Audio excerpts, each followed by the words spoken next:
With a WWE Hall of Famer forbidden from attending Sting's retirement match in AEW and more, this is Wrestling Rambles. My name is John, and you're watching the Wrestling Report. Before we move on, make sure you subscribe to Wrestling Rambles with notifications on, and don't forget to like the video.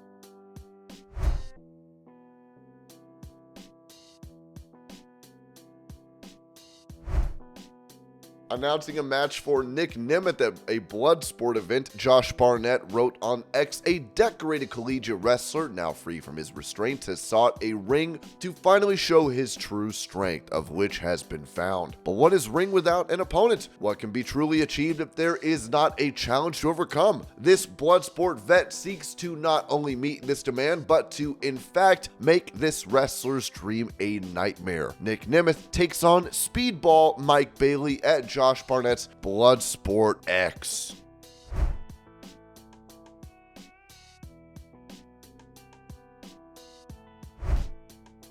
Taking to social media, Charlotte Flair posted a workout video during her rehab after undergoing surgery on her knee, as she said she has started to get her balance back.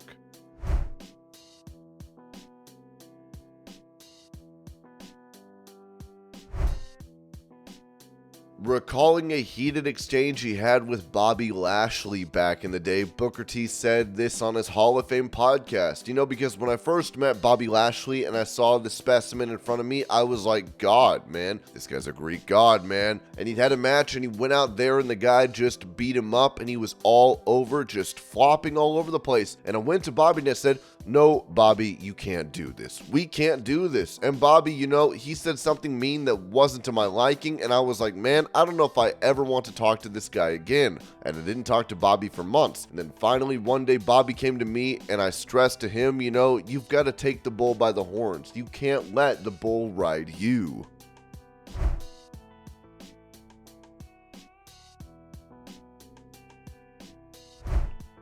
Confirming his position with TNA Wrestling, Ace Steel said this on the Two-Man Power Trip of Wrestling podcast. Working with TNA as a producer at the moment, loving that, loving the atmosphere there, just a great backstage feel.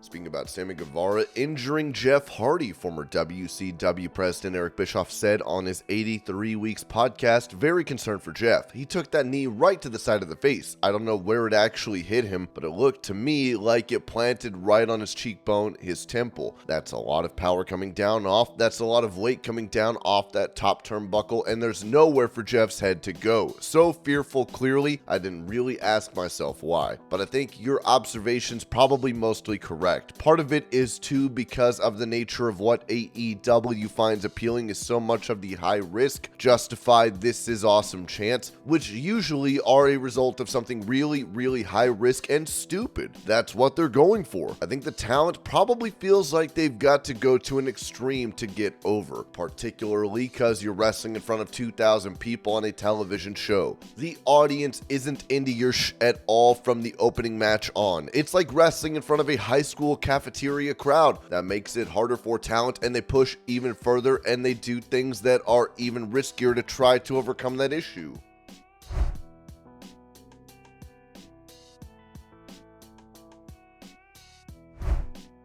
Sticking with Eric Bischoff, he had this to say about The Rock turning heel, saying on a Strictly Business podcast, let's see how it plays out. I'm having a hard time. My visceral reaction is, ew. Why? No, but look, he's an amazing performer, and if that's what Dwayne The Rock Johnson has decided that's what he wants to do, then I would definitely give him the benefit of the doubt. Let's see where it goes.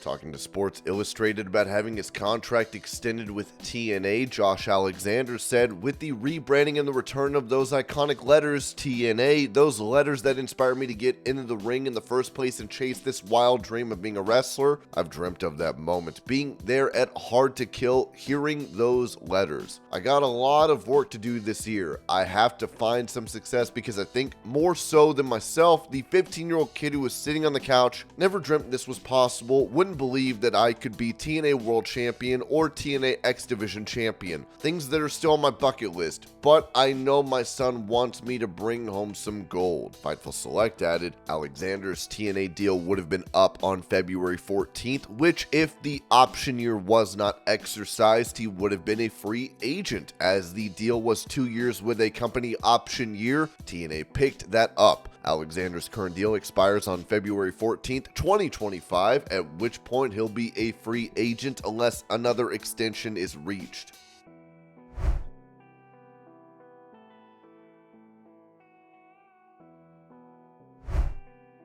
Noting an achievement in attendance for the recent WWE live event from Sunday in Fresno, California, Dave Meltzer said this on Wrestling Observer Radio. They did almost 10,000 people, and that was the biggest house show crowd for any WWE show aside from Madison Square Garden, which I'm not going to say doesn't count, but it's completely different. But it was the biggest house show crowd that they've done in the United States since August of 2001, which was right after the pandemic. They did like 10,000 people for a show in Detroit, and it's like Fresno is not exactly Detroit, and it's certainly not Madison Square Garden. Fresno has always been a good wrestling city overall, but not like a great wrestling city, but always a good one per capita. It usually does better than most cities of its size, but 10,000 people for a house show, and it was just a normal house show. It was nothing.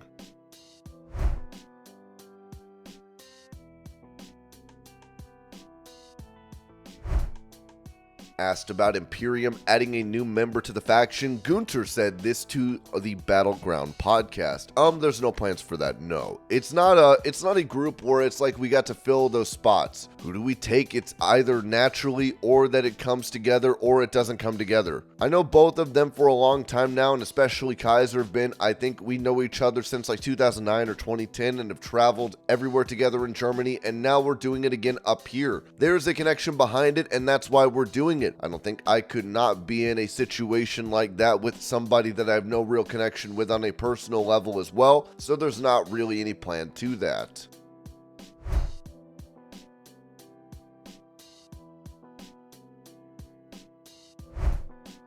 Mentioning a possible matchup against Chad Gable at WrestleMania 40, Gunther said this during that same interview. I honestly got to say he's not the only one. I guess that's just the life of a champion, that the bunch of guys want a piece of that. That being said, I think he's a phenomenal athlete. He's a great technician, and the matches we had I think were phenomenal, and the audience enjoyed them a lot. So if it should come to that for WrestleMania, then yeah, I'm here for it.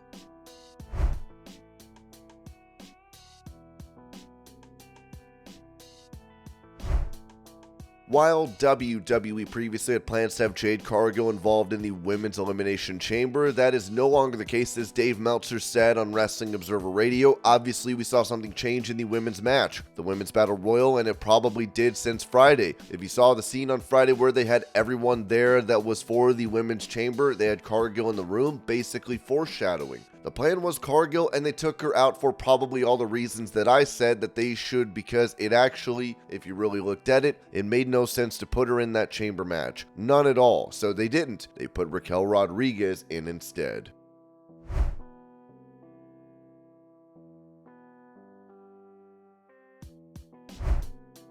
After suffering a knee injury during an NXT taping, an update was given on Shotzi, as PW Insider noted. The word circulating at yesterday's Monday Night Raw taping was that Shotzi was in Birmingham, Alabama, ahead of a likely knee surgery following her injury on the WWE NXT episode airing tonight.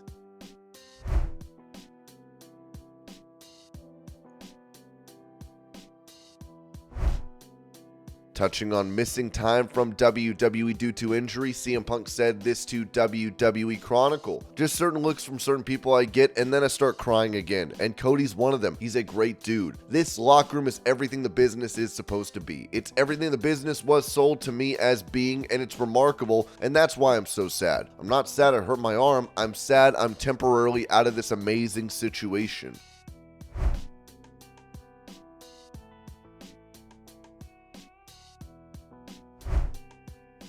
debunking a rumor surrounding Jey Uso's Intercontinental title match against Gunther on Raw. Ringside News wrote, an online report emerged after the WWE Raw episode on February 19th suggesting WWE intended to crown Jey Uso as champion that night, but this plan allegedly changed last minute. However, Ringside News reached out to a tenured member of WWE Creative who dismissed the claim as entirely fabricated, stating that is a completely fabricated report.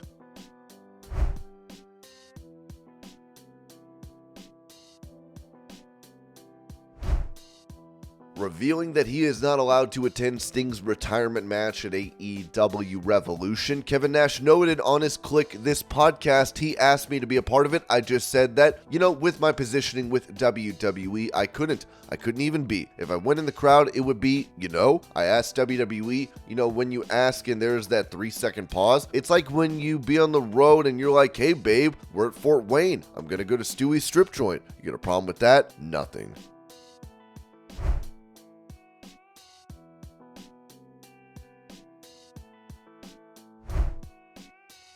Talking about WWE's deal for Raw with Netflix, Chad Gable said this on the Battleground podcast. Man, just think of the distribution and the wider audiences and the content possibilities that it's going to add to us. I mean, you see with Netflix, there's just something new content-wise on there every day, and that's what WWE is great at producing content at a rate that I don't feel anybody else can do. Our content production, when you consider the amount of shows we have, the amount of social media stuff we do, everything is unmatched, and I think our company and what we do just lends itself to that. So it's just going to allow us to do so much more and bring so much more content to people.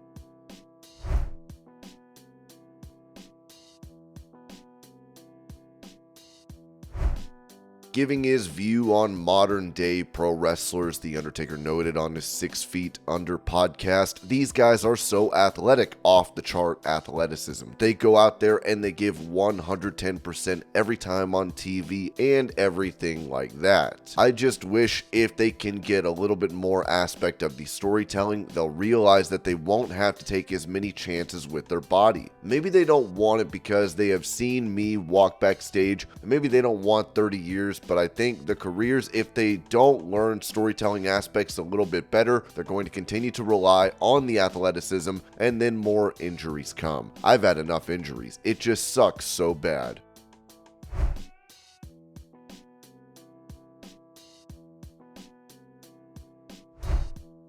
Revealing that he will be having special gear made for him for the upcoming AEW Dynamite, Rob Van Dam said on his One-of-a-Kind podcast. I haven't seen the outfit yet, but I was ripping it open. We were talking earlier, now I'm pulling out. The color of yin and yang, black and white, lots of details on that. I got to make sure I look tan to wear white. Man, you can't even tell it's white though. There's a lot of paint on this one. Holy cow, that one looks sweet. Whoa, what dude, I love it. Yeah, is it? Are those dice? They're dice. What? Yeah, look at that. First I thought they were ghost or something. And can you? Oh yeah, I see the dice. It's more apparent, I think, on the back. I can see some of these square edges. Dude, that's badass.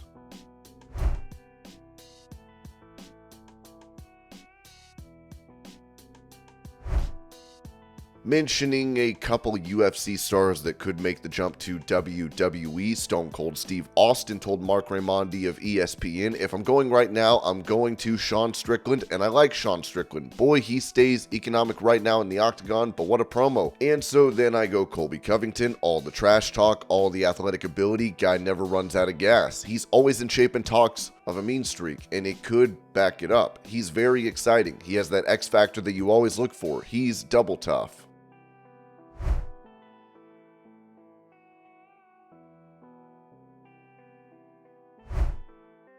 Taking a shot at Cody Rhodes for posing for a picture with a fan that had a trans pride flag with his logo on it, former WWE star Val Venus wrote on X, keep affirming evil into the minds of the fans that pay for your paycheck, Cody Rhodes. Why do you hate your fans so much that you would fool them into never realizing their own salvation?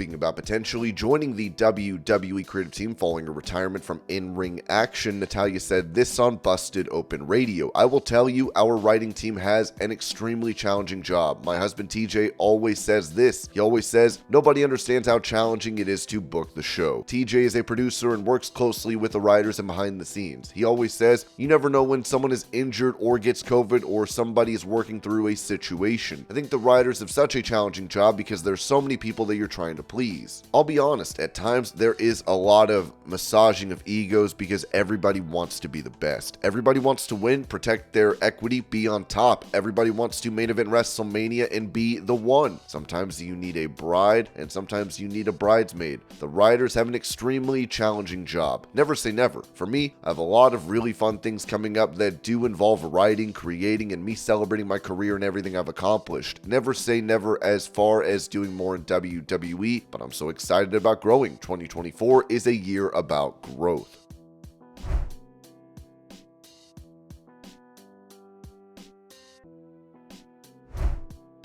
Going over the legal situation of an AEW star, Ringside News wrote that Daniel Wheeler, known professionally as Cash Wheeler, found himself in legal trouble in 2023, facing 1 count of aggravated assault with a firearm. The incident leading to Wheeler's arrest occurred on July 27th, with a warrant for his arrest filed on July 28th. He entered a plea of not guilty to the charge through his attorney during his initial court appearance on August 3rd. As a condition of his release, all of Wheeler's firearms were surrendered to the local sheriff's department pending the resolution of the case. Allegedly, Wheeler brandished a firearm during a road rage incident. His attorney clarified that the altercation was not domestic in nature and Wheeler was not acquainted with the individuals involved. In Florida, the charge carries the weight of a third-degree felony. Recent court documents obtained by Ringside News indicate that Wheeler was absent from his arraignment. The trial is scheduled to commence on May 20th, with a pre-trial hearing set for May 7th, during which Wheeler has been instructed to appear.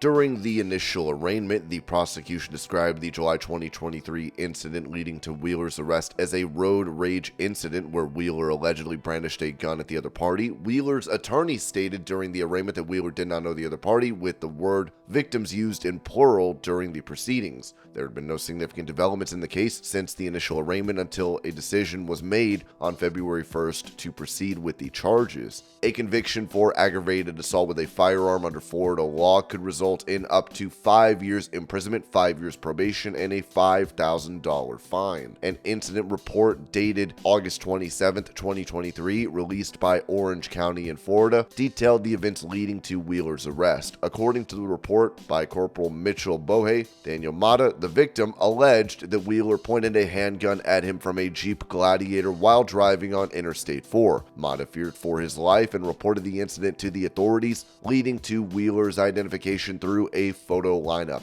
At the time of Wheeler's arrest, AEW released a statement stating that they were aware of the charge and closely monitoring the situation, with Wheeler fully cooperating with local authorities.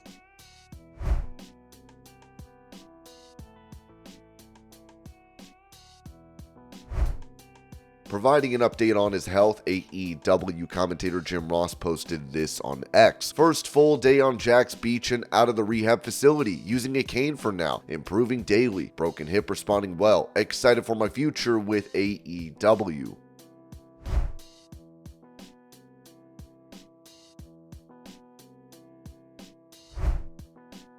Confirming her injury from the recent NXT taping, Shotzi posted this to Instagram, writing, "I tore my ACL, which means I will be out of action for about 9 months. Thank you to everyone who has checked up on me. I am so sorry if I haven't responded. I am just extremely devastated and angry. Some of you know I've been through a lot the last few years, and it has been so hard to keep up with what I think is expected of me, and honestly, my mental health had been at an all-time low. I've pushed through, and I was feeling motivated and like myself again. I was hoping to go to NXT to prove myself again, earn some respect, build back my confidence, and start putting the heartache from the past 2 years behind me. I feel defeated right now, but I'm simultaneously feeling the most motivated I have ever been. I've been through way worse. I've watched my sister, who is fighting cancer, fight tougher battles. I'm just taking this as a sign to slow down. I didn't take time off when both my stepdad and my dad passed, and that really affected me. Now I am looking forward to coming back, not just physically stronger, but mentally also."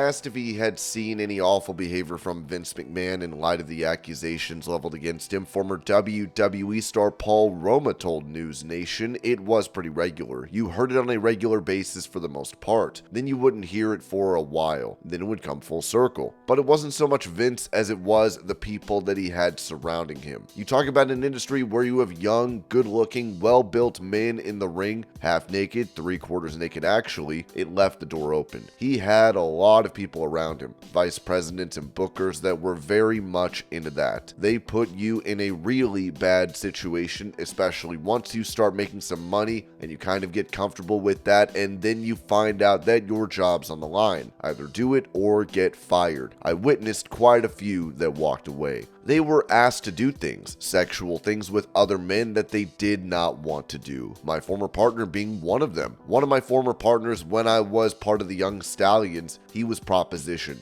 He said he went to one of the agents and told them what had happened. I said, why would you do that? You just ratted on both of us. He kind of threw us both under the bus just starting out. I really shouldn't right now, but yes, I do know what it is, and it is worse. When asked if he could characterize the incident in any way, he said just that Mario and I are really surprised. We spoke about it. We're surprised that no one has come forward, but on the flip side, I think they're of an age now, they may be married and have kids, and they don't want to open Pandora's box. I can't blame them. And this was your Pro Wrestling News Update. I hope you're all having a great day. Thank you so much for watching, and I will see y'all later.